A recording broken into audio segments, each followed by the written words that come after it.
네, 일부에서는 불교, 초기 불교와 대승 불교에서의 본성의 문제를 논의해 봤고요. 이제 2부에서는 동양 철학과 서양 철학, 잠시 쉬고 나서 3부에서 심리학 이렇게 다뤄보도록 하겠습니다. 그 2부 마치시면서 임경수님께서 굉장히 마치면서가 아니라 이제 강의 도중에 굉장히 유학 쪽에 많은 그 비판을 말씀을 하셨는데 이제 지금 동양 철학 유학 분야에서 신정근 선생님 말씀해 주실 때 그 비판이 타당한지 어떤지 뭐 다 이렇게 관심 갖고 잘 들어보기로 합시다. 동양 철학은요, 그 유학 분야, 동양 철학 분야, 유학 분야에서 성균관 대학교에 계시는 신정근 선생님께서 질서를 낳는 본성과 질서랑 일체화된 본성이라는 제목하에 본성에 대해서 말씀해 주시겠습니다. 박수로 맞아 주시기 바랍니다. 불교 수양 중에 유루법하고 무루법이 있지 않습니까? 그죠? 전심을 저희는 이제 솥밥을 먹었는데요. 보통 솥밥집에 가면 물을 줘서 나중에 긁어서 누룽지를 먹는데 물을 안 주길래 이걸 다 긁어 먹어야 되나 못 긁어 먹어야 되나 이러다가 원래는 무루법이어서 다 긁어 먹고 와야 되는데 아마 소장님은 기술이 있으신지 아까 다 긁어 드시던데 저는 남겨놓고 왔습니다. 그래서 수양에 도록이 부족해서 유료법으로 시작을 하도록 하겠습니다. 그 다음에 아까 뭐 임경스님하고 뭐 전혀 개의치 않고요. 제가 뭐 유고 대표로 나온 것도 아니고 유교를 공부하는 여러 사람들 중에 한 사람일 뿐이고요.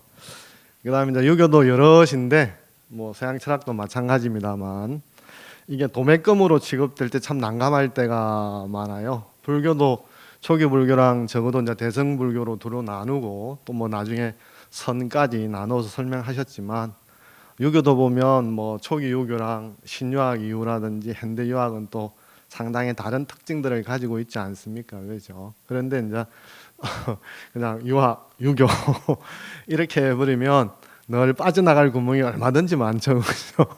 당신이 말하는 유교랑 무슨 유교냐 그것만 있는 것이 아니라 저런 것도 있다라든지 예를 들어서 뭐 명대까지 가면 양지라든지 백성 일용지 도까지 가면 선하고 구별점이라든지 이런 게 많이 없어지고 삼교가 해통하는 측면에서 공동 집안을 찾아가는 특성들이 보이거든요.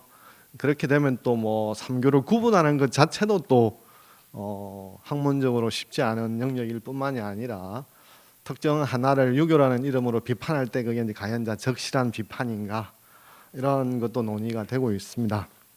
그래서 만약에 이제 많이 뭐 푸근해졌을 테니까 그죠? 좀 날씨가 쌀쌀했는데 먹고 나니까 그죠? 제일 배부르고 등 따신 게 제일 좋지 않습니까? 그죠? 시작해 보도록 하겠습니다.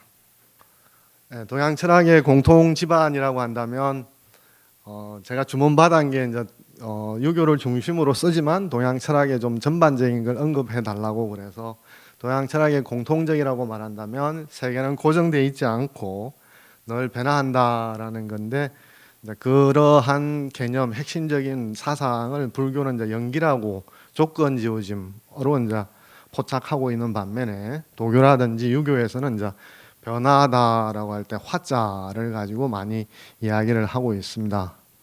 두 번째는 이제 우리가 인간이 부딪히는 환경이 이제 벽으로 느껴질 때 아까 초기 불교랑 대성 불교에서 많이 말씀하셨습니다만 사실이거나 실제가 아닌데 마음으로 지어낸 거지 않습니까? 그죠? 그렇게 느껴질 때 이 세상이 이제 일제유심조라는 말들을 많이 쓰는 또 일반인들도 입에 잘 오르내리는 말인데요.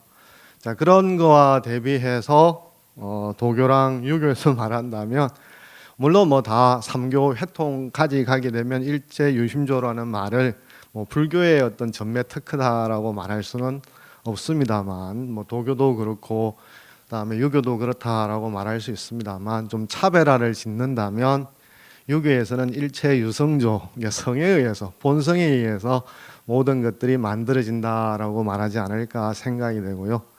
도교라고 한다면 당연히 일체유도조, 도에 의해서 모든 것들이 빚어진다라고 말하지 않을까 싶습니다. 오늘 주제가 본성에 대한 이야기니까 불교에서는 뭐 저기서부터 초기 불교부터 시작되고 또 도교에서는 장자라는 책을 보면 좀 특이한 게요. 그 내편, 외편, 자편이 있는데 내편에는 성이라는 단어가 잘 안 나와요. 안 나오고 이제 외편, 자편에서부터 나오기 시작하는데 본성을 수선한다라는 게 본성을 변화시킨다 이런 개념도 나오고 그다음에 이제 도교에서는 유교에서는 다들 아시는 또 고등학교 시험 문제에 많이 나오는 성악, 성선 이런 이야기들로 동양 철학에는 본성에 대한 이야기가 어느 한 사상에 한정되지 않고 공통적으로 거론되는 토론되는 주제이지 않나 생각을 합니다. 그렇지만 이 본성이라고 하는 논의를 전개하려고 그러면 다 다른 게요.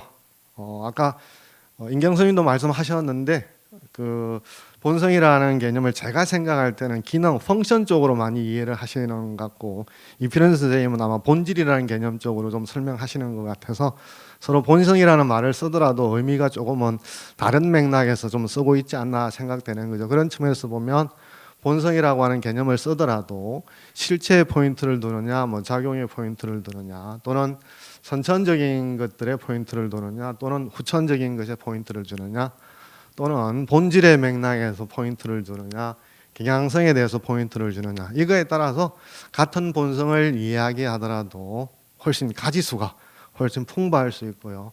특히 이제 유학에서는 본성 다음에 선악이라는 말이 달려져 나오지 않습니까? 그죠? 이렇게 할 때 선악이라는 말도 원인을 나타낼 수도 있고 또 결과 개념일 수도 있는 거고 그다음에 특성과 또 분류 개념일 수도 있죠. 그러면 앞에서 말했던 본성이라는 개념의 실체와 작용의 여러 가지 조항들, 그다음에 선악 개념의 여러 가지 조합들을 결합시키면 훨씬 더 풍부한 논의들이 나올 수 있기 때문에 그 중에서 번지수를 잘못 잡으면 같은 본성을 말한다고 하더라도 어느 가닥에서 본성을 말하느냐, 그러면 같은 말을 하는 것 같은데 서로 뭐 분석 철학에서 흔히 이야기하는 주장이지 않습니까? 그죠? 같은 이야기를 하는데 듣고 보니까 서로 다른 이야기야. 이러는 것처럼 좀 더 개념에 대해서 서로 지반을 분명하게 해야 논의들이 잘 이루어지지 않을까 생각이 들고요. 그런 의미에서 제가 앞으로 나갈 이야기를 펼쳐나가고 꾸러미를 약간 멀서 만져드리면 성자의 철학적인 한자의 뭐 산스크리트나 팔리어가 아니라 한자 의미의 성자의 어원과 그것이 언제부터 철학이라는 언어, 일상 언어가 아니라 사회과학적인 언어가 아니라 철학이라는 언어로 주제가 되느냐, 그 다음에 초기에 서경과 논어에 나타나는 의미, 그 다음에 여러분들이 맹자 순자 논쟁은 많이 알고 계시지만 또 맹자 고자 논쟁도 훨씬 당대 맹자라는 책 자체 안에서 맹자와 고자가 논쟁을 벌이고 있죠. 그리고 이제 그 뒤에 맹자 순자라든지 한대에 있어서 동중서라든지 양웅, 그다음에 좀 시간을 건너뛰어서 본성을 이제 실체화시키는 주의와 왕양명 단계의 본성론이 또 다르죠. 각자 지금 거론된 사람만 하더라도 서로 본성을 어느 가닥으로 이야기할지에 대해서 서로 생각이 다르다고 말씀을 드릴 수 있겠습니다. 또 마지막으로 주의와 왕양명에 의해서 구축됐던 실체로서의 본성을 해체시키고 경향성으로 설명을 하는 어떤 심적인 사실로 설명을 하려고 하는 대진과 이제 정약용의 논의까지 겹치면 유학 중심의 본성 논쟁도 단선적이거나 아주 간명한 것이 아니라 상당히 복잡한 지형도를 그리고 있는 것이고, 그래서 유학의 본성 그러면 일반인들은 모르겠습니다. 여기 오신 분들은 도대체 누구 본성이냐, 어떤 본성이냐라고 비판하냐, 논의를 할 때 좀 더 생산적인 대화가 되지 않을까 생각을 합니다. 결론부터 말씀드리면요, 유학은 처음에는 이제 경향성에서 실체가 됐다가 다시 이제 경향성이 되고, 그다음에 이제 질서를 낳는 본성에서 질서와 일체화된 본성이 됐다가 질서를 낳는 본성인데요. 오늘 주제인 본성 개념인가 실체인가를 대비시켜서 다시 될성을 말씀드리면 당사자들은 전부 다 그것을 주장했던 사람들은 본성이 다 실제라고 주장을 하죠. 그러나 비판하는 사람 입장에서 보면 당신이 말하는 게 실체가 아니라 개념이다. 당신은 그것이 실제라고 생각하지만 그게 현실을 규제하지도 못할 뿐만이 아니라 심리적인 사실이라든지 어떤 것과 매칭이 되지 않기 때문에 그냥 개념일 뿐이다. 그러니까 비판할 때는 이제 당신은 개념일 뿐이야라고 말합니다만 자기를 주장할 때는 이건 이제 실제야라고 말하는 것이 유학 중심의 본성론적인 특징이다라고 말씀을 드리겠습니다.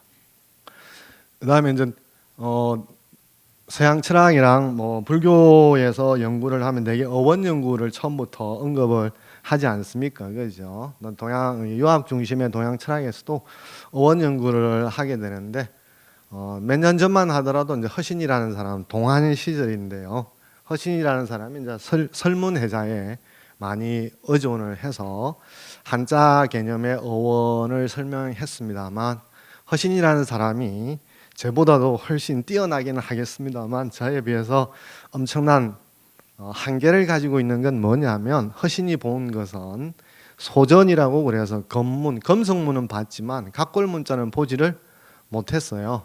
그 다음에 또 그 앞에 문자골은 더더욱 보지 못했고요. 그러니까 허신이 설문해자에서 말하는 한자의 어원은 실제 어원이 아니라 어느 지점에서 이미 쓰이고 있는 말의 용례일 뿐이지 그것이 어원이다라고 말할 수 있는 경우는 경우에 따라서는 가능하죠. 왜냐하면은 어떤 개념이 다 동시에 발생하는 게 아니라 일찍 발생하는 개념, 뒤에 발생하는 개념. 예를 들어서 뒤에 발생했다고 그러면 허신이 말하는 게 어원에 대한 적실한 논의가 될 수 있습니다만 만약에 한자 개념이라든지 용어가 이미 설문해자에 있었다라고 말하면 그것은 이제 어원이 아니라 허신이 당대에 쓰고 있는 용어에 대한 정리다라고 말씀을 드릴 수가 있겠습니다. 그래서 최근에는 검성문과 청동기라든지 여러 가지 이제 목각이나 다양한 데 새겨져 있는 글씨라든지 동물의 뼈에 새겨져 있는 글씨들을 해서 어떤 한자가 초기 형태에서 현대 글꼴로 바뀌어가는 유행들을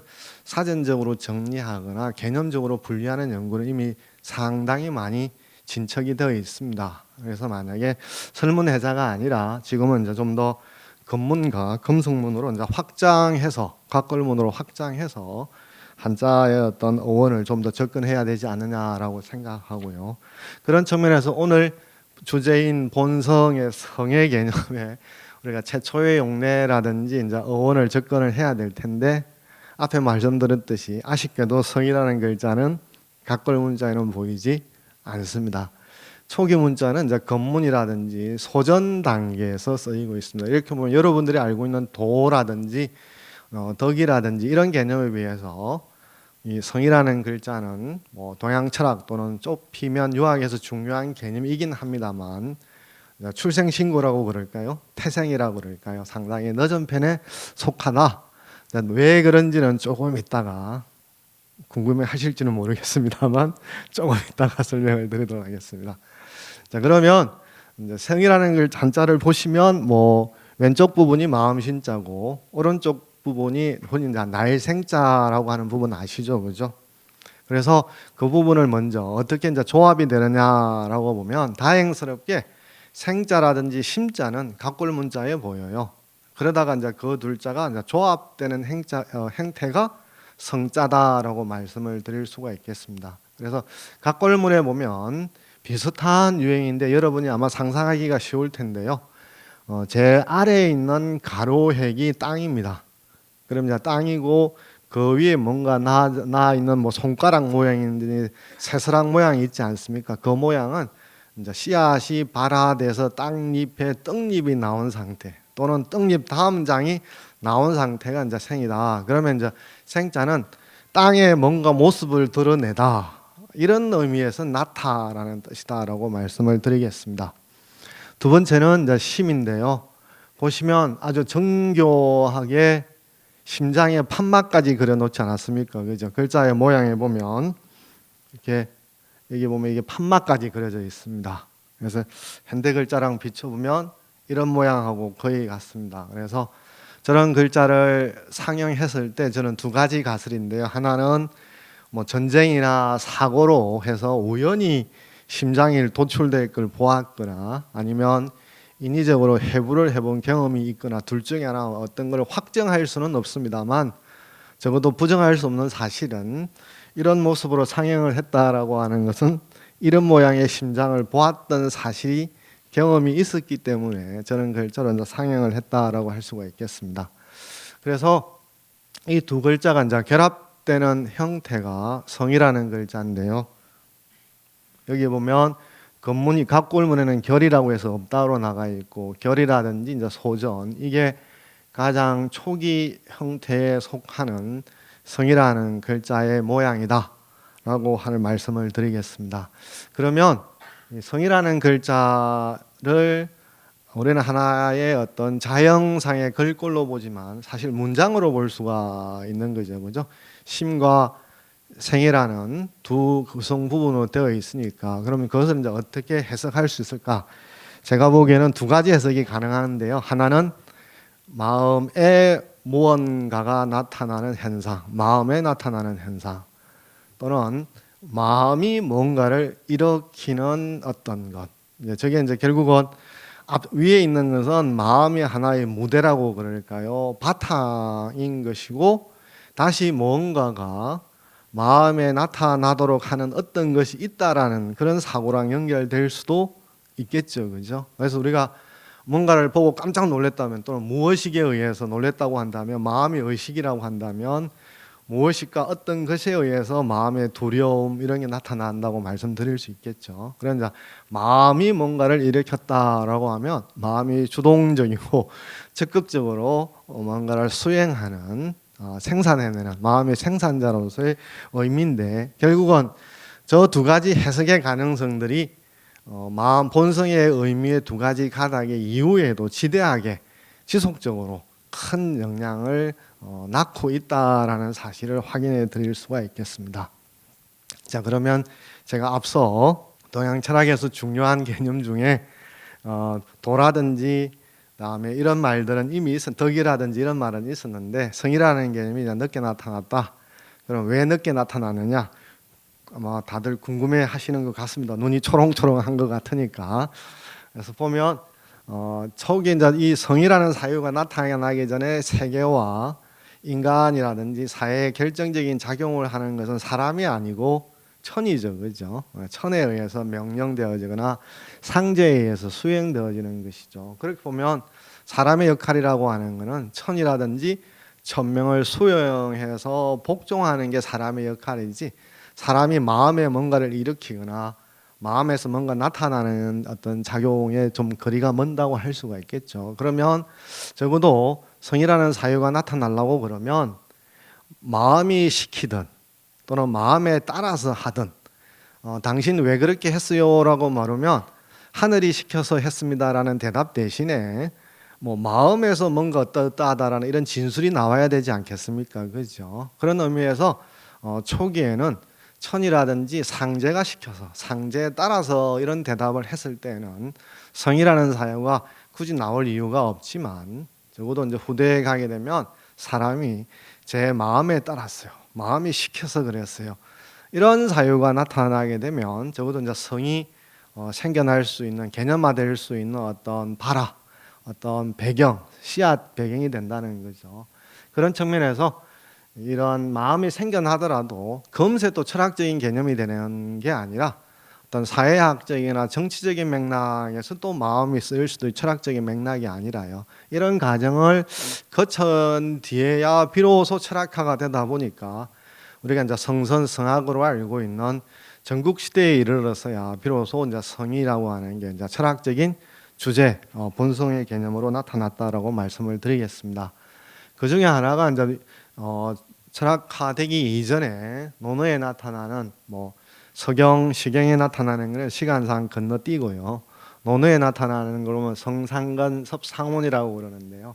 사람은 성에서 서로 비슷하지만 섭에서는 서로 멀어진다라고 보니까 이때는 사람이 지역에 따라서, 어떤 시족에 따라서, 어떤 환경 속에 놓이느냐에 따라서 뭔가 사람이 달라진다라는 것이고, 사람에게 더 결정적인 측면은 성이 아니라 섭이 더 결정적인 측면이죠.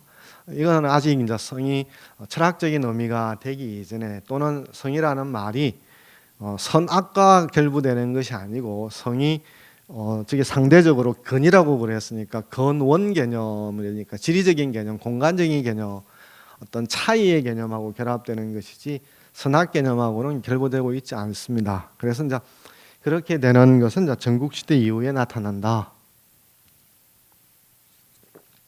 그러면 이제 제가 앞서 사람이 당신 왜 그렇게 했어요? 물으면 마음이 시켰어요. 내 마음에 들었어요. 뭐 이런 마음이라고 하는 거를 덜먹거려야 될 지점이 언제인가? 그럼 결국은 이제 마음을 어떻게 이제 정의하는가라는 건데요. 그럼 마음 정의와 관련해서 주목할 것이 맹자도 있습니다만 순자라고 하는 사람에 대해서 상당히 주목할 만한데요. 심자 형제 마음이라는 걸 몸의 군주와 같고 정신의 주체적인 영향을 하지 명령을 내리지 뭔가를 하여금 이렇게 해라라고 하지만 수령이라고 그렇게 해라라고 시킴을 당하지는 않는다. 명령을 당하지는 않는다. 스스로 이것 하지 마라라고 제지하기도 하고 스스로 이것을 해라라고 시키기도 한다라는 거죠. 저러한 마음의 규정은 지금까지 있었던 각골문 시대에서 전국시대 이전까지의 마음의 어떤 기능, 특성, 뭐 본질 등등과 관련해서 상당히 이제 비약적이고 그전에 있었던 노연을 집약하는 특성을 가지고 있는 표현입니다. 이런 구절들에 의해서 이제 마음이 사람들이 이제 말하기 시작하는 거죠. 당신 왜 그렇게 했어요? 그러면 제 마음이 시켰어요. 또는 마음에 따라서 그렇게 했어요라는 말을 하기 시작했다는 거죠. 그래서 이 점에 이르러서 비로소 성이라고 하는 게 어원적인 의미를 넘어서 또는 사회적이고 정치학적인 의미를 넘어서 적어도 이제 철학적인 그런 의미로 이제 쓰이게 되었다. 그래서 성이라고 하는 게 조금은 다른 어떤 중요한 동양 철학의 개념보다는 태생이 조금 늦었다라고 말씀드리겠습니다. 그다음에 또 하나의 단계는 이제 천명 개념인데요. 이 천명이라는 게 초기에 시경서경에 놓을 때는 천명 다음에 천명을 받는 사람은 유일한 한 사람이죠, 그죠? 예를 들어서 너 당신에게 명령을 준다라고 하는 거는 나라의 통치권을 부여하는 거니까 위임하는 거니까 한 사람일 수밖에 없죠. 그러나 이제 중용에서 천명지휘성 단계에 이르게 되면 하늘이 사람에게 이렇게 살아라라고 코드를 심어 놓은 거예요. 그게 이제 인이예지라고 하는 4가지 코드인데 이렇게 살아가는 게 사람이야라고 말하는 것은 시경서경에 나오는 천과 명을 매개로 해서 어떤 특정한 사람이 아니라 인류와 어떤 관계를 맺는 지점이죠. 그래서 이 두 개의 사유가 결합되는 지점에 이르게 되면 이제 성이라고 하는 게 어원 단계라든지 어떤 논어에 나타나는 사회학적이고 정치학적인 의미를 넘어서 좀 더 철학적인 맥락으로 다른 말로 하면 좀 더 어려워지는 또 더듬하기는 복잡해지는 또는 심각해지는 진지해지는 개념으로 이제 바뀌기 시작한다라고 말씀을 드리겠습니다. 그런 의미에서 지금까지 논의를 이제 종합을 한다면 천에서 뭔가를 발신을 하는 거죠. 천에서 어떻게 살아라라든지 발신을 한다면 그것이 사람에게 전달되고 사물의 사람을 포함한 존재에게 전달되는 방식은 이제 명의 방식이죠.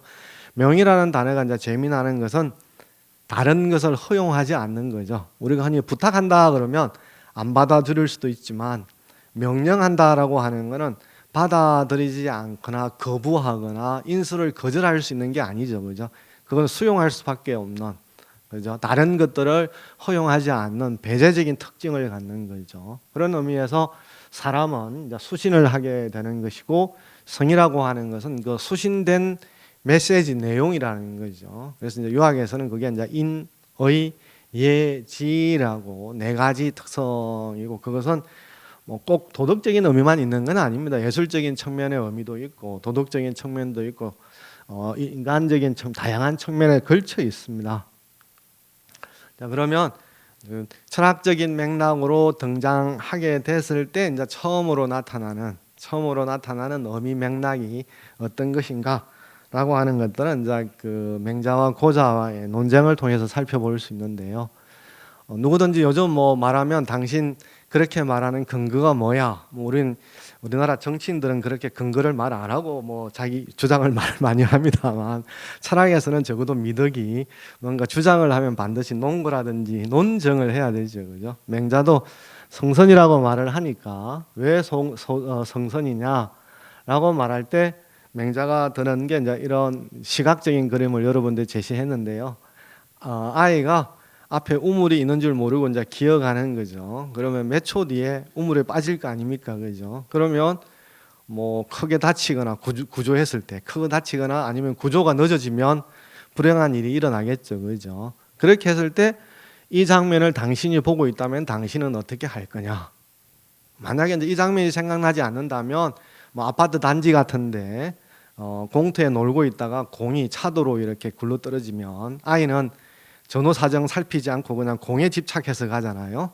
그런데 그걸 보고 이제 그러면 저 앞에 차가 오고 있다면 그걸 보고 있는 당신은 어떻게 해야 될 거냐? 이런 가설적인 상황을 통해서 어떤 동기에 의해서 당신은 행위를 할 거냐 묻는 거죠. 그래서 일종의 이제 거루법으로 이해라는 동기에 의해서 당신이 아이를 구해주지는 않을 거다. 적어도 저 순간에는 이해를 떠나서 아이를 살려야 되겠다는 생각 그 자체로 할 거다라는 거죠. 여기서 이제 맹자가 사실 인류사에서 재미나는 특이한 발견을 한 사람인데요.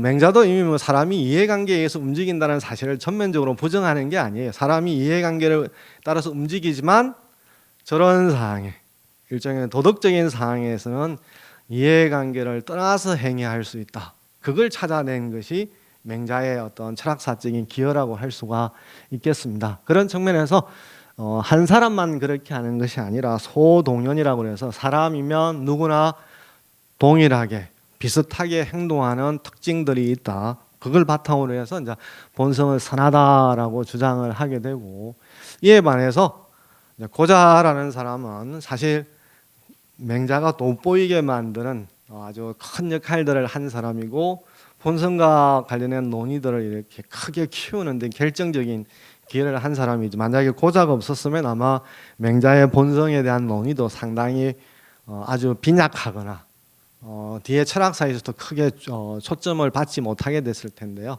고자가 일종의 맹자의 카운트 파트너로 등장해서 어떤 질문들을 계속 던지냐 그러면 결국은 맹자라고 하는 사람은 성이라고 하는 게 인간의 다양한 성향 중에서 어떤 상황에서 이니에지라고 하는 특정한 방향성이 있다라고 하는 거잖아요. 그죠? 이니에지라고 하는 방향성이 있다라는 건데 고자라는 사람은 그걸 부정하는 거죠. 예를 들어서 성이라고 하는 것은 여울물과 비슷해서 물이 이제 고여 있는 거죠. 고여 있는데 동쪽으로 터주면 그 물이 동쪽으로 흘러갈 것이고 서쪽으로 터주면 서쪽으로 흘러가지 않느냐. 그러면 물에 어떤 방향성이 없다라고 한다면 사람에게도 방향성이 없는 거다라고 이렇게 말을 하고요. 그래서 첫 번째 이제 사람에게 있어서 방향성이 있다라는 맹자의 태제에 대해서 반대하고, 두 번째는 본성이라고 하는 건 결국 태어났을 때 어떤 생존적인 것, 잠자면 먹고 싶고 감각적인 욕망이 있지 않습니까? 그것이 본성하고 뭐 다를 바가 없다라고 말하니까 이니에지라는 특정한 가치를 지니고 있다라고 하는 태제를 또 비판하는 거죠. 이렇게 보면 맹자라는 책 안에서는 맹자의 성선설이라고 그럴까요? 방향성도 있고 특정한 가치를 지향한다라고 하는 본성을 정면적으로 반대하는 고자와 함께 있는 것이 본성 논의에 대한 아주 묘한 일치라고 할 수가 있겠습니다. 그 뒤에 이제 맹자가 죽고 난 뒤에 이제 순자가 등장을 해서 좀 더 맹자가 놓쳤던 사람이 이해관계에서 움직인다는 측면에 대해서 좀 더 포커스를 맞추는 거죠. 맹자는 이해관계 움직인다는 걸 전면적으로 부정하지는 않지만 그럼에도 불구하고 이해를 초월하는 측면이 있다라고 하는 두 가지를 이제 병립시켰다면 순자에 대해서는 순자는 오히려 이해관계에서 움직이는 것이 인간의 더 주류적이고 일반적인 게 아니냐라는 거죠. 그러면 어떻게 해야 되느냐? 내버려 뒀으면 방임한다면 충돌과 갈등으로 일어날 텐데 일종의 이제 공리적인 계산을 제안을 해요. 당신이 방임해서 서로 갈등하는 사람, 예를 들어서 과자가 5조각이 있다고 애가 둘이 있다고 치봅시다. 그죠? 그러면 여러분 다 애 키울 때 다 경험 있으시죠? 그죠? 서로 먹으려고 그러면 둘 다 하나도 못 먹을 수가 있어요. 왜냐하면 서로 잡고 하다가 다 부스러져 가지고 방바닥에 가루가 되어 버릴 수가 있어요.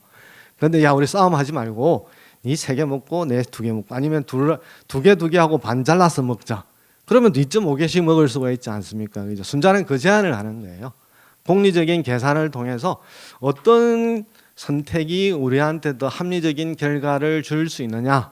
그래서 본성은 악이라고 하는 경향성이 있지만 다시 공리적인 계산을 통해서 우리는 다른 행위를 선택할 수 있다라는 주장을 하죠. 이렇게 보면 순자에서 핵심은 본성을 변화시켜서 인위적인 선택, 우리가 뭘 하는 것이 더 합리적으로 기대될 수 있을 건가라고 하는 이런 판단 능력을 크게 키워줘야 된다라는 식으로 주장을 하는 반면에, 맹자의 경우에는 우리가 있는 본성의 경향성들을 이제 양이라고 하는 것은 기르다 뜻인데, 기르다라고 하는 것은 이제 양적으로 정감이 가능한 건데, 이제 정의적 양이라고 하는 것은 양적으로 늘리는 측면이죠. 성을 이제 극대화시킨다.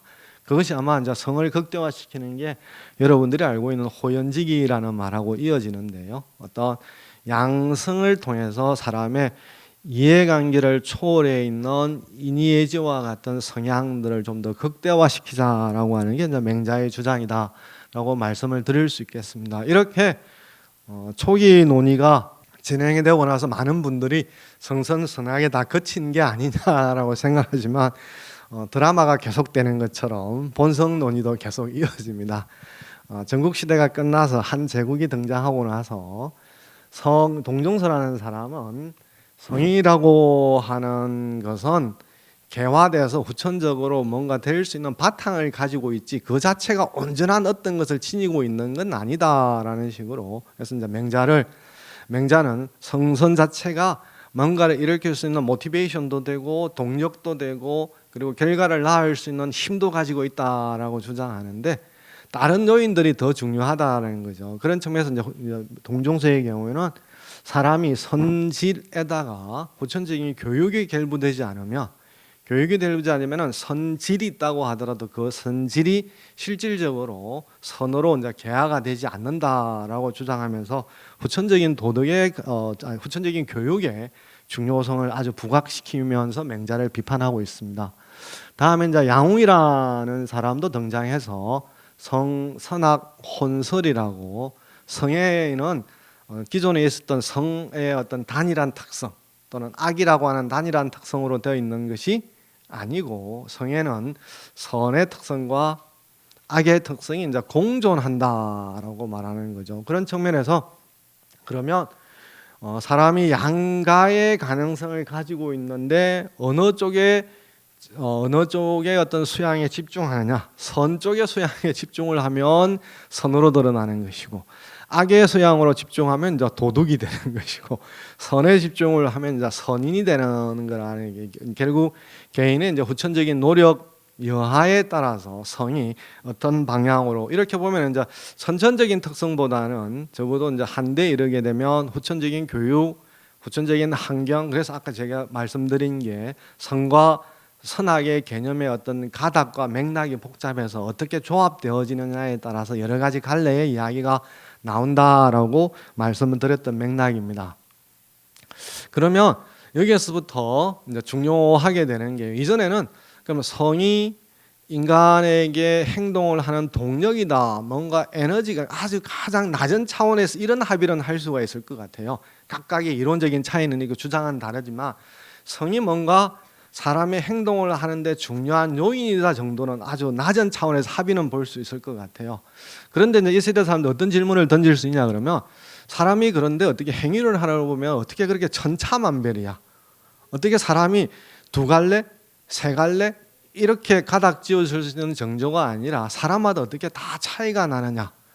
본성이 있다고 그러면서, 사람에게 본성이 있다고 한다면 적어도 거의 비슷하게 100%는 아니라고 하면 99%든지, 99%가 너무 과하면 90%까지는 좀 비슷해야지, 어떻게 성이 있다고 그러면서 뭐 후천적인 게 영향을 받는다고 치더라도 어떻게 그렇게 너무 천차만별로 다양할 수 있느냐. 만약에 그렇다면 그렇게 다양하게 나는 것들을 어떻게 설명을 할 거냐, 어떻게 설명할 거냐라는, 그러니까 이미 사람의 사회적인 사실과 개인적인 차이라고 하는 팩트는 있는데 그 이전의 이론은 그걸 설명을 못했어요. 굳이 이제 맹자가 말했던 거는 뭐 대체에 따르면 대인이 되고 소체에 따르면 소인이 된다, 그 정도 설명이 있지, 그거를 넘어서서 사람들의 다양한 차이랑 어떤 이런 현상이 나타나는 걸 어떤 언어로 어떤 방식으로 설명해야 될까라는 게 없었는데요. 여기서 이제 그래서 기가 등장을 하게 됩니다. 기라는 게 등장을 하게 되고, 기에 대해 우리가 지금도 뭐 기품, 품수, 품기 이런 말을 쓰지 않습니까? 그죠? 그럼 우리가 이제 개별화된 존재, 저처럼 이렇게 생긴 사람들, 객석에 앉은 분, 뭐 우리 여러 각양각척에 있는 분들이 우리 모양이 다 다르지 않습니까? 그죠? 그거를 이제 기가 어떤 기를 나이가 비율적으로 사람마다 기가 비율적으로 다르게 됨으로 인해서 그 성이 발현될 수 있는 가능성도 또 달라진다는 스펙트럼이 달라진다는 거죠. 그래서 이 기품이라든지 이 말을 설명을 하게 되는데 그래서 구체적으로 어떻게 그러면 또 경향성이 되면 사람의 경향성은 뭐 메인스트림이 있습니다만 또 서브스트림도 있고 다양하게 있잖아요, 그죠? 그런 다양한 경향성 중에서 왜 반대 경향성을 극복하고 한쪽으로 이게 메인스트림이 돼야 되느냐 이런 것들은 이제 설명을 해야 되는데 설명하기가 그렇게 쉽지가 않았어요. 그래서 이제 품수라는 이론이 나오는데 왕충이라는 사람이 기의 다소에 따라 그래 또는 기품과 품기가 사람에게 다르면 현실화된 사람의 뭐 생김새에서부터 성격에서부터 우리가 같은 아이를 흔히 이제 집에서 농담 삼아 같은 공장에서 나오는데 애가 어떻게 그렇게 다르냐 이 말을 하잖아요.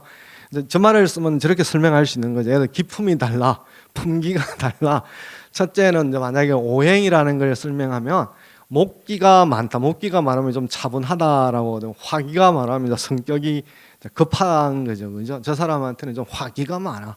자, 저 사람한테는 목기가 많아. 그러면 태어났을 때 어떤 기와 결합되어지는 배율에 따라서 사람의 행위의 성향, 뭐 생김새 이런 것들이 다양하게 차이가 난다라고 이제 설명을 시도하고 상당히 저희로는 거의 뭐 시대를 불문하고 어떤 인간의 다양성을 설명할 때 다 받아들이는 논이죠. 그 다음에 또 두 번째가 하나가 이제 신선가학론인데요. 사람이 이제 변화가 되는 건데 우리가 흔히 이제 속담에 3살 버릇 80까지 간다 그래서 사람 한 번 고치면 아무리 수행을 하거나 반성을 하거나 불교 같으면 반문을 하더라도 잘 안 된다고 그러잖아요, 그렇죠?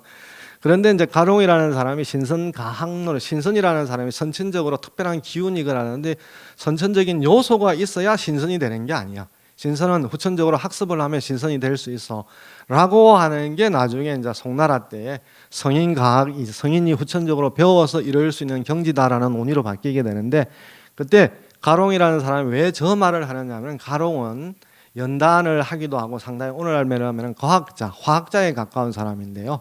예를 들어서 진흙은 물렁물렁 하잖아요. 거기다가 열을 가하게 되면 우리 도자처럼 아주 단단한 그릇으로 바뀌게 되지 않습니까? 그죠? 이런 것처럼 형질의 변화가 일어난다는 거죠. 즉 후천적인 수련이라는 게 간단한 게 아니라 우리가 운동을 하게 되면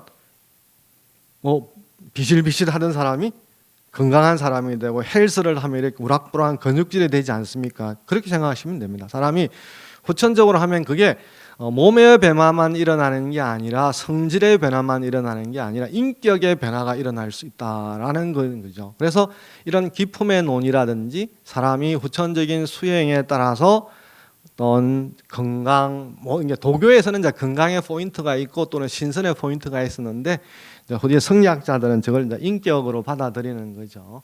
그래서 이제 도교에서는 사람의 정기신 세 요소가 있는데 그래서 배양을 하게 되면 신체적이고 모든 것들이 이제 근본적으로 탈퇴, 근본적인 전환이 일어난다 이런 식으로까지 말을 하죠.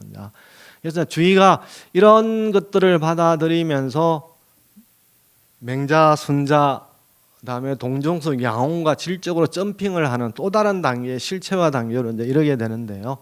그런 것 중에서 이제 제기하는 게 아시다시피 중국은 원래 이제 황하유역에 문명을 건설했다가 북쪽의 이민족의 침입함으로 인해서 남쪽으로 양자강, 장강 쪽으로 회수 이남으로 이제 물러나게 되지 않습니까? 일제 이제 디아스포라를 체험하게 되는데 그래서 이제 이때부터 중국 사람들이 관심을 갖는 게 후천적인 어떤 환경의 변화에도 불구하고 훼손될 수 없는 가치의 절대성, 정체성.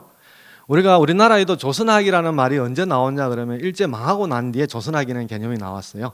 그 전에 조선이 있을 때는 조선을 통째적으로 사유를 안 했어요. 그러다가 조선이 망하고 나니까 국권은 잃었지만 잃지 말아야 될 을이 뭘까, 정신이 뭘까. 그래서 이제 조선학이 나오고 그래서 뭐 조선을, 조선혼 이런 말들이 나오기 시작하는 거거든요. 그 마찬가지로 중국이 황하 지역의 지배권을 잃고 회수 이하로 내려가게 되면서 문화적인 정체성을 탐구하게 되는데, 그때부터 이제 관심이 현상의 변화에도 불구하고 우리가 절대적으로 놓쳐서도 안 되고 지켜야 될 어떤 핵심적인 가치가 뭘까, 아이덴티피케이션이 뭘까, 그런 작업들을 하게 됩니다. 그래서 이런 거를 예를 들면 예술적으로 설명드리면 남송에 정사초라는 사람이 있는데, 저 그림의 차이점이 뭘까요? 특징이 뭘까요? 제가 시간이 없는 관계로 답은 다 쓰여져 있습니다. 밑에 보면 무근난이라고 뿌리가 없는 난입니다. 남송은 북송, 저 북쪽에 있다가 남쪽으로 항주 쪽으로 수도를 옮겼죠. 자랑의 문화의 근거지를 뿌리가 뺏겼다는 뜻이죠. 우리는 뿌리가 없는 채 떠 있는 사람이다라는 방식으로 그림을 그리고, 또 하나는 민혁이인데, 민혁이라는 사람이 바로 정사초의 영향을 받았어요. 정사초가 그린 그림이 뿌리가 없는 난을 그리기도 하고, 또는 노근이라고 그래서 뿌리를 드러낸, 즉 우리는 뿌리가 받고 살 땅을 잃어버렸어. 그래서 이제 그림을 그릴 때 저렇게 뿌리를 드러낸 그림, 그래서 노근도, 뿌리를 땅에 드러낸 그림, 또는 무근도, 뿌리를 내리지 않는 난, 이 두 가지 그림을 그려 실제 이제 난의 생태하고는 정반대의 그림을 그려 실제로 살 수가 없는 거죠, 그죠? 저런 그림을 그리는데, 민혁이도 우리나라가 망하고 난 뒤에 상해에 가서 작품을 그리면서 그랬죠. 저 이해하시겠죠, 그죠? 조선을 잃어버렸으니까 뿌리를 내릴 곳이 없다. 이제 자기 신세이기도 하고 조선의 신세이기도 한 거죠. 그래서 이게 중국 사람이 이런 사유의 바탕, 즉 어떤 환경의 변화에도 불구하고 훼손할 수도 없고 수호해야 되고 지켜야 되는 것들이 뭘까? 그런 어떤 가치와 이념들을 이제 추상화하다가 그걸 천리라고 하는 게, 리라고 하는 개념으로 이제 압축하게 되는데, 리라고 하는 거는 이때 처음 나온 건 아니고 이전에 다 있었던 용어고, 이제 새롭게 이제 일상적인 의미나 사회과학적인 의미에서 철학적인 의미로 전환되는 거죠. 의미의 철학적으로 이제 의미 상승이라고 그러는데, 의미의 상승이 일어나는 거죠. 그래서 그 이전에는 원기라든지 태어라든지 기 차원에서 설명되고, 이 현상과 심리 현상을 기 차원에서 다 한원에서 설명을 했는데, 이제 그거로 설명 안 된다.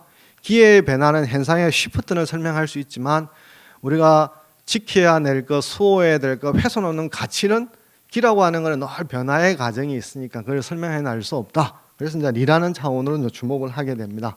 그래서 성적 리라고 하는 어떤 태제를 정립하게 되는데, 객관적이고 보편적인 가치를 나타내고 그것이 이제 사람에게 내재하게 되면 이제 리와 성의 차이는, 성이라고 하는 것은 일종의 이제 좀 더 흥미로운 말로 하면 저가의 동침이죠, 그죠? 즉 기질이라고 하는, 기라고 하는 리가 자체적으로 발현되는 데 대해서 우호적인 조건도 있지만, 기라고 하는 것은 아주 불리한 조건도 있지 않습니까? 우리가 여러분 과제를 하고 논문을 써야 되는데 저녁에 되면 기질이 있잖아요. 잠이 온다는 건, 잠자야 된다는 것, 논문을 써야 된다는 것은 과제지만 몸이 있기 때문에 어쩔 수 없이 못 쓰는 일이 벌어지지 않습니까? 그래서 이제 성이 있지만 그 성이 기라든지 몸의 어떤 특성을, 제약을 뚫고 실현을 해야 되는데, 그게 이제 굴복하기가 쉬운 거죠, 그죠?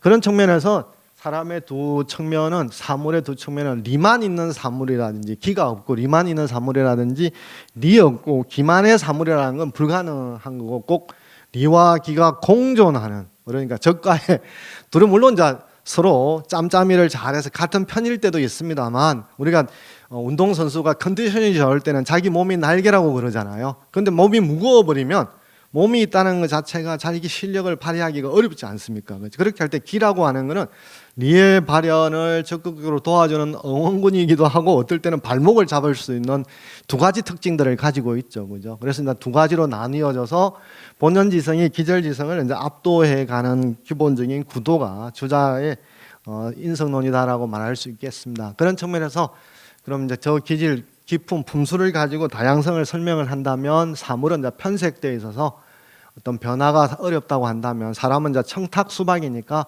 저 청탁 수박은 앞서 말했던 가룡의 도교 수련에 의해서 우리가 형질 변화가 일어나고, 여러분들도 뭐 운동하면 건강해진다라고 하는 것들은 임상적으로 아시는 사실이잖아요, 그죠? 그런 측면에서 유학에서도 그래서 수양을 하게 되고 명상도 다 하게 되는 거죠. 그런 점에서 그러면 주자가 말하는 유학의 핵심은 기질의 변화죠. 왜냐하면 본연지성을 완벽하게 실현하려고 그러는데 기질이 발목을 잡기도 하고 도와주기도 하지 않습니까? 문제는 결국은 발목을 잡을 때잖아요. 그 발목을 잡는 것을 어떻게 과연 극복할 수 있을까라는 건데요. 여러분 이제 김덕신 하게 되면 파적도를 그리는 화가 김덕신을 알 텐데 이 사람은 화가가 아니고 시인입니다. 다른 사람 동명이인인데요. 이 사람이 이런 괴산에 가면 취묵당이라고 하는 정자가 있는데 저 정자에는 이런 편액이 걸려 있는데 여기에 한자에 보면은 세 글자가 있죠, 그죠? 이 글자 보이시죠, 그죠? 이렇게 읽습니다. 독숙인데 뭔 독숙이냐 그러면 자기가 텍스트를 읽은 숫자를 기록한 노트라는 뜻이에요. 그래서 이 사람이 어릴 때 천연두를 알아가지고 약을 과다 섭취했는지 인지장애, 학습장애가 와요. 그래서 글자 한 편을 외우려고 그러면 금방 읽고도 잊어버리고. 그래서 하인이 늘 말하고요. 내가 저거 읽은 구절인데 아는데 그러니까 일단 하인이 있다가 도련님 아침에 읽고 나온 구절이잖아요. 이렇게 말할 정도로 뭐 학습장애가 아주 그래서 아버지한테 인척들이 옛날에는 가급급제를 해야 되니까 양자를 맞아 들으라. 더 이상 이 김덕진 자네 아들은 안 되겠다. 그런데 아버지는 끝까지 믿고 해서 50이 넘어서 제가 있는 성균관대학교 명문대학에 입학을 해요. 그래서 효종으로부터 상당한 시인이다라는 칭찬을 받는데 그래서 저는 이제 이 김덕신이라는 사람이 주자가 말하는 기질 변화를 실현을 시킨 사람이다. 실현시킨 사람. 이게 이제 전혀 그렇게 불가능한 것은 아니다. 힘들기는 하지만 불가능한 것은 아니다라고 말씀을 드리겠습니다. 그런 측면에서 이제 주위에 어떤 본연지성과 기질지성의 대립구도에서 기질 변화가 사람을 예술적으로든지 도덕적으로 변화시킬 수 있다라고 하나의 체계를 가졌다면 왕阳明이라는 사람은 좀 더 이제 주의를 비판하게 되는데 성과 정의 관계에서 성이 뭔가를 배후에 있는 존재. 정이라고 하는 것을 실제로 작용을 하는데 성이라고 하는 게 뭔가 배후에 있어서 조종하고 지시하고 뭐 이런 역할을 하는 것 같다고 그래서 본성이 실체로서 그렇게 되면 사람의 몸과 현실에 직접 작용을 하지 못하는 이런 한계가 발생한다. 이게 바로 이제 미발과 이발이라는 말이 되는데요. 주자는 성체 정용이라 그래서 성과 체를 지위를 바꾸어 두는 반면에 양명의 경우에는 심 자체가 체용이다. 심 자체가 하나의 체이기도 하고 용이기도 하고 아마 이런 것 때문에 이제 양명이 아까 인경 스님이 말씀하셨던 작용시성에 대한 그다라고 많이 공격을 받는 부분이에요. 그러니까 유학도 본성이 상당히 다른 지점들이 있다. 하나로 이렇게 퉁칠 수는 없다라고 말씀을 드리겠습니다. 그런 측면에서 심이 체과 용을 통관하는 그런 특징을 갖는다라고 말씀을 드리고 그렇게 되면 심이 곧 다른 심 바깥에 다른 어떤 것들을 연관을 가질 필요가 없고 심자족적으로 이제 일을 가지게 되는데요. 그런 의미에서 심 넘어 배우의 청이 일종의 뭐 프로이드를 말한다고 한다면 무의식이나 의식 바깥의 잠재의식이라든지 반의식이라든지 무의식이나 다른 청자를 설정할 필요가 없고 의식 차원으로 다 설명을 해내는 측면에서 통합적인 측면들을 가지고 있다라고 말씀드리겠습니다. 그리고 이제 후기에 되면 이런 본성이라는 개념을 잘 안 쓰고 양지라는 말을 쓰게 되는데요. 이 양지라는 말을 다르게 설명할 때는 이제 항조자라고 늘 빛을 비추는 자다. 늘 빛을 비추. 그러니까 학습을 하지 않더라도 그죠? 그 사태에 깨어 있으면 너가 어떤 방향 아까 이제 인경 선생님이 후레쉬로 많이 설명하셨잖아요, 그죠? 아마 뭐 왕양명도 후레쉬를 받는지는 모르겠습니다만은 황조자라는 말을 쓰고 있습니다. 그럼 대진이라는 사람은 주의와 왕양명에 의해서 구축되었던 실체화된 본성을 이제 해체시키는 특징들을 갖는데요. 그렇게 하면 설명을 하면 아까 김덕신의 사례를 통해서 인간이 본연지성에서 현실로 바로 이렇게 매게 되는 특징들을 성공적으로 설명할 수 있다라고 말하는데 과연 얼마나 현실적으로 그런 설명법이 유효할까라고 이제 의문을 제기하면서 다른 틀로 설명을 하려고 시작해요. 그래서 본연이라는 기질지성을 완전히 부족하지는 않는데 저런 것들이 유학의 근거에는 저런 용어들이 나오지 않는다. 저거는 불교에서 빌어완 표현들이다. 그러면 이제 자기 고향으로 보내주고 우리는 그러면 유교 경전에 나와 있는 말로 인간을 설명을 하자. 그럼 유교의 인간을 설명할 때 유교에 나와 있는 게 뭐냐? 심지와 헬기라고 하는 말은 얘기라든지 책에 근거가 나오거든요. 그러면 유교에 있는 경지로 설명을 하자. 그렇게 할 때 이제 비판하는 게 왜 리라고 하는 것은 법에 따라서 사람이 죽으면 주위의 동정을 받지만 리에 따라서 사람이 죽으면 아무도 동정을 하지 않는 게 리가 너무 이제 잔혹해지고 어떤 일 세상에서 질서를 낳는 데 있어서 전혀 기여를 하지 못하고 무기력하고 무능력하다라고 이제 비판을 하면서 리라고 하는 것은 원래 뭐냐?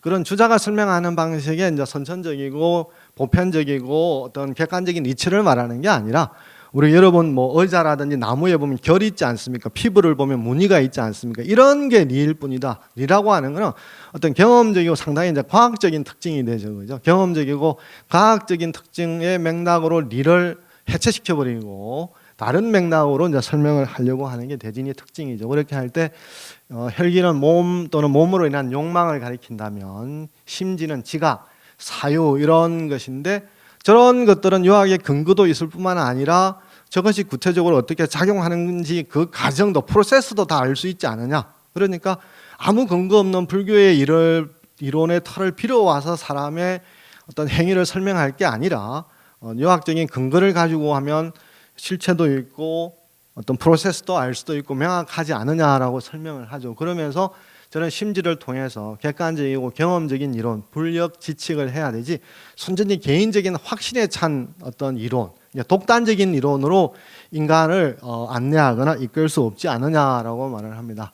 마지막으로 이제 정약용의 경우에는 실체 무능, 이제 본성을 아예 기호로 해석을 해버리게 됩니다. 그래서 대진의 경우에는 이제 헬기와 심지로 설명을 했다면 정약용이 볼 때는 주의식으로 리를 설명하게 되면 그 과연 리가 또는 본성이 인간을 도덕적인 맥락, 예술적인 맥락, 사회정치적인 맥락에서 선한 존재 또는 바람직한 존재로 이끌어가는 데 있어서 얼마나 규제력을 가지고 있느냐, 얼마나 명시성을 가지고 있느냐, 그런 의미에서 실질적으로 리가 낫지를 못한다라고 설명을 하는 거죠. 예를 들어서 신이라는 존재, 상제라는 존재가 보고 있다라고 한다면 사람이 놀래서 반문을 하거나 또는 반성을 하거나 하겠지만 리가 보고 있다라고 말하면 누구도 그 사태에 대해서 자기를 돌아보지 않는다라는 거죠. 그런 언어학적인 비판을 통해서 리가 무기력하고 무능력하고 그것이 지금 우리가 당면에 있는 현실이지 않느냐.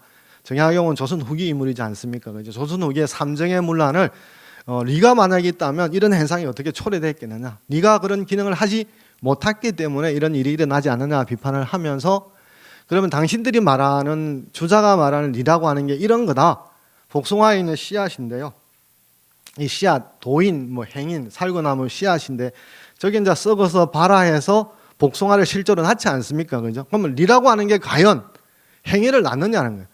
리라고 하는 게 어떤 프로세스와 어떤 매개 과정을 거쳐서 물론 주자는 이제 가능하다고 설명하겠지만 비판하는 정약용 입장에서는 저 인이라고 하는 리라고 하는 게 어떤 프로세스를 거쳐서 실종의 질서를 낳느냐, 낳지 못하지 않느냐라고 비판을 하면서 낳지 못한다고 한다면 결국은 리는 무기력하고 무능력한 어떤 존재일 뿐이다. 그러면 다른 걸로 대체를 해야 된다.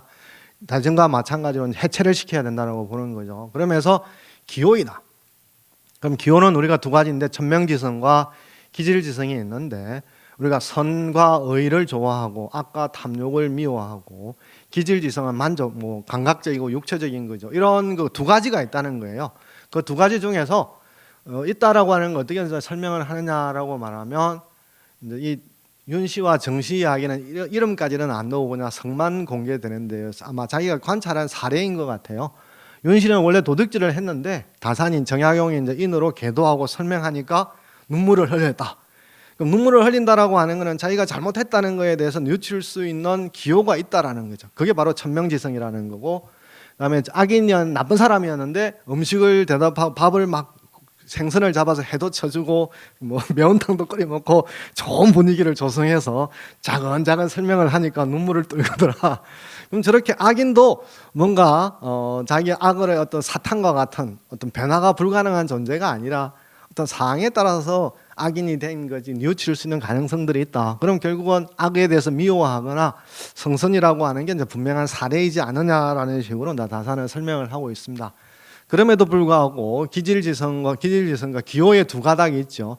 기질과 천명 쪽으로 어느 곳으로 나아가야 될지에 대해서는 다산은 자주 또는 자주집권이라 그래서 아마 이제 모럴 초이스와 같은 선택의 이야기들을 많이 하고 있습니다. 결국은 뭐 이제 순자하고도 비슷하죠, 그죠? 순자도 성대로 내버려 두게 되면 다 망하지 않느냐, 아이가 이제 과자를 다 못 먹지 않느냐, 어떻게 하면 잘 먹을 수 있을까라고 했을 때 이제 공리적인 계산을 한다고 말씀드렸잖아요.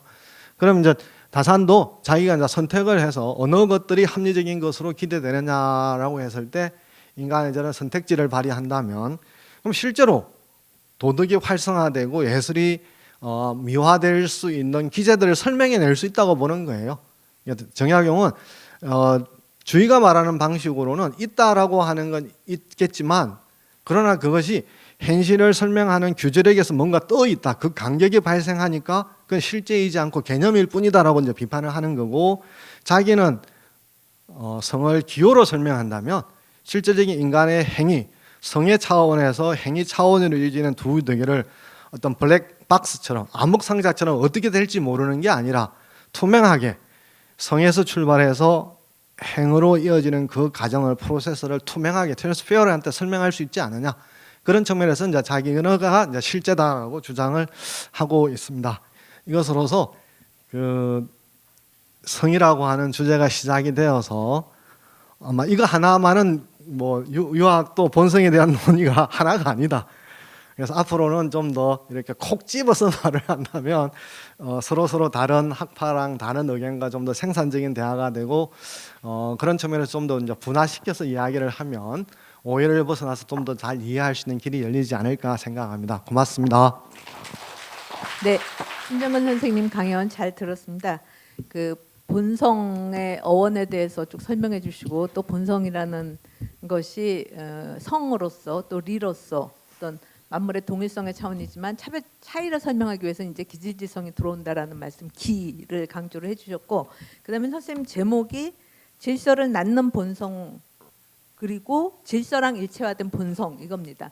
이제 그 앞에 부분 설명해 주시고 나서 이제 본격적으로 이제 주희와 왕양명은 질서랑 일체화된 본성에 해당한다. 그러니까 이 본성을 형이상학화해서 실체화한 본성을 논한 사람들이다. 주희의 성증리나 왕양명의 심증리가 이제 실체화된 본성을 논했고 그것이 바로 질서랑 일체화된 본성이다. 이렇게 파악하시고 그 다음에 대진과 정약용은 이제 그들 이제 형이상학적으로 실체화된 본성을 비판을 하면서 질서를 낳는 본성 이렇게 개념화하셨어요. 그러니까 질서를 새롭게 만들어내는 본성이다 이런 의미로 이렇게 해서 이제 큰 중국의 그 유학자들 주희